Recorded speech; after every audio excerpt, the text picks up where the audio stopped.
Hi, everyone. Welcome to today's topic, which is on the role of a Senate liaison. My name is Holly Mays. I work as the Assistant Director of Governmental Affairs here at Associated Students.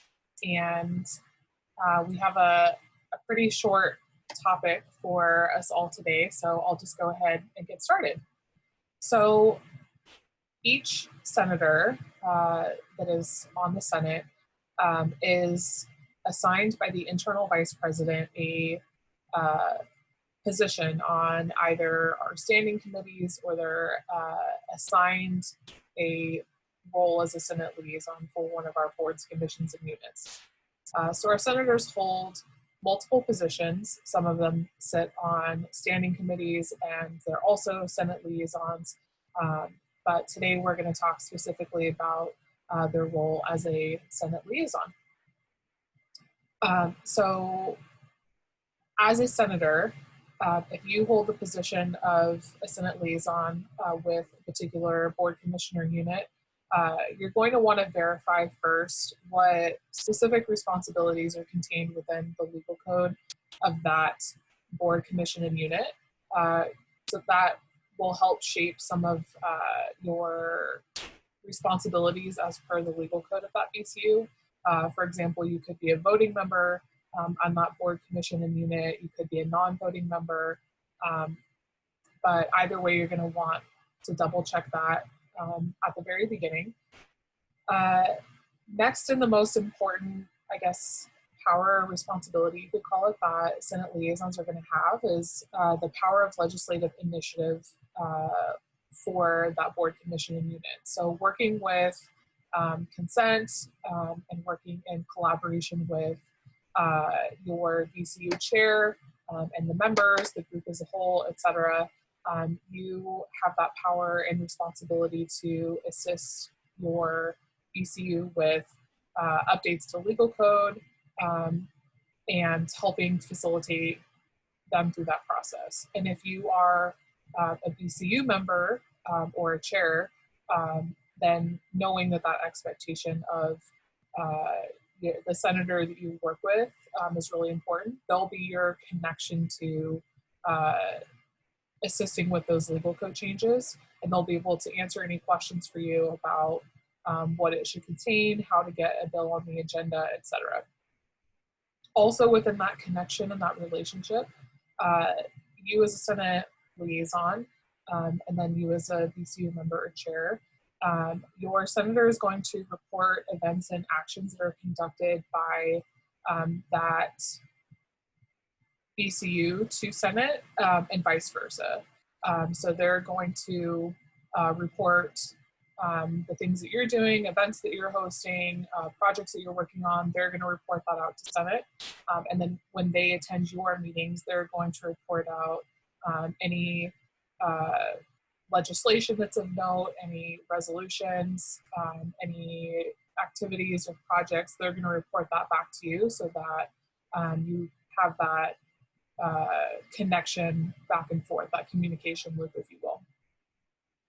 It's also required by legal code that your Senate liaison attends at least 50% of the meetings that are held by that BCU each quarter. So right now that's going to be any virtual meetings. And so I connected with Tiana before this meeting, and she mentioned to me, and I want to pass this along to those of you on this session today, is that in the instance that there is more than one BCU assigned to, more than one Senate liaison assigned to a BCU, we all know, like, everyone's schedule is super tight. You all are students first. And so sometimes you may have a class or another standing obligation that makes it a little bit more challenging for you to meet that 50% threshold. So one of her suggestions is to kind of set up a trade-off system where one of you can go one meeting, the other can go the next, or maybe you have something over a couple of weeks and you can pause for a few weeks and they go to some meetings and then you take over for another couple of weeks. And so that could be super helpful, like I said, in the instance where there's more than one liaison.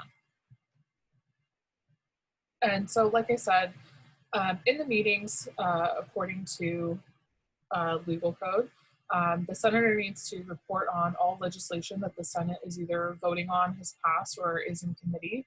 And you're going to want to receive that information from the BCU about important events and issues that pertain to the BCU. Also, according to legal code, you're going to want to maintain regular contact with the chair of said BCU once a week, is what is listed in legal code. And this is regarding legislation in the Senate that affects the BCU, as well as receiving that information, like it was mentioned earlier, about important events.